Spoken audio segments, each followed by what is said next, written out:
ગુજરાતી ભાષામાં સીધ તાજા સમાચાર, દૈનિક અપડેટ્સ, હાલની ઘટનાઓ. હમણાં જ સબસ્ક્રાઇબ કરો અને નવા સમાચાર પામો. ડુવા તાલુકા પંચાયત સીટ પર ભાજપ ઉમેદવારનો વિજય. વાવથરાદ વિસ્તારમાં આવેલ ડુવા તાલુકા પંચાયતની સીટ પર ભારતીય જનતા પાર્ટીના ઉમેદવારે ભવ્ય વિજય નોંધાવ્યો છે. આ જીત સાથે ભાજપે વિસ્તારમાં પોતાનો રાજકીય પ્રભાવ વધુ મજબૂત બનાવ્યો હોવાનું માનવામાં આવી રહ્યું છે. ચૂંટણી પરિણામ જાહેર થતાં જ ભાજપના કાર્યકરો અને સમર્થકોમાં ખુશીની લહેર ફેલાઈ હતી. કાર્યકરોએ ઢોલ નગારા સાથે ઉજવણી કરી મીઠાઈ વેચી એકબીજાને અભિનંદન પાઠવ્યા હતા. વિજય ઉમેદવારે મતદારોનો આભાર વ્યક્ત કરતા જણાવ્યું કે આ જીત જનતાના વિશ્વાસ અને સમર્થનનું પ્રતિબિંબ છે. તેમણે વિસ્તારમાં વિકાસ કાર્યોને પ્રાથમિકતા આપી જનસેવામાં સક્રિય રહેવાની ખાતરી આપી. આ પરિણામથી વાવથરાદ વિસ્તારમાં ભાજપને વધુ મજબૂતી મળવાની સંભાવના વ્યક્ત કરવામાં આવી રહી છે. એવા રાણાભાઈ પારેગી, વાવથરાદ. નમસ્કાર મિત્રો, GT9 ગુજરાત ન્યૂઝ ચેનલમાં આપનું હાર્દિક સ્વાગત છે. હું છું રાણાભાઈ પારેગી, વાવથરાદ.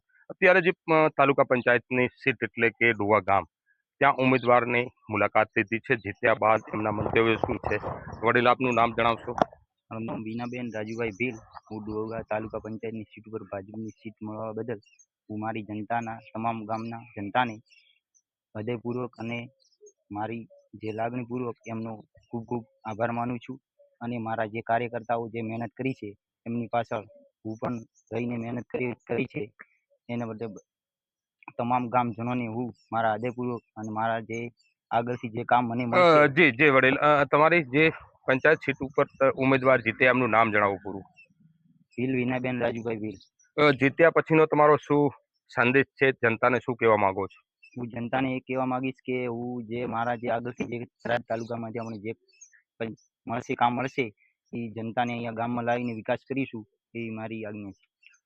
જી દાદા, આપનું નામ જણાવશો? ગોદાભાઈ જીવાજી, ગામ ડુવા. હા, આ જે માહોલને જોઈને આપ શું કહેશો?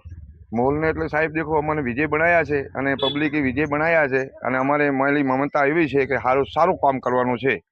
જનતાને ભેગી રાખી અને સારું કામ કરવાનું છે સાહેબ. ઓકે વડીલ, આપનું નામ જણાવશો? ગોરધનભાઈ. ગોરધનભાઈ, શું છે આ સીટ ઉપર માહોલ કેવો છે જીત્યા પછીનો? સારો છે માહોલ સાહેબ. ઓકે.